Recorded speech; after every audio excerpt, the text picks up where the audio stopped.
मैं इस वक्त लाहौर के इलाका माल रोड पे मौजूद हूँ और आपको दिखाते हैं कि कितनी कार्रवाइयाँ हो चुकी हैं और कितनी कार्रवाइयाँ हो रही हैं।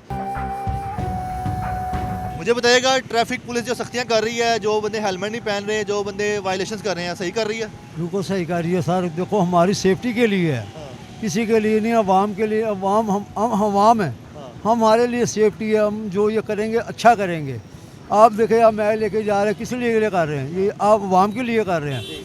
आप अवाम को करेंगे तो आगे चलेंगे ना हम। डर का फुल माहौल है अभी। इस वक्त कोई 70-80 हेलमेट लेने जा रहे हैं। साथ दूसरी तरफ बिजनेस की तरफ भी अगर देखा जाए तो वहाँ भी हेलमेट, एक जो दुकानदार है उसके हेलमेट की सेल बढ़ रही है और अच्छी चीज़ है ये।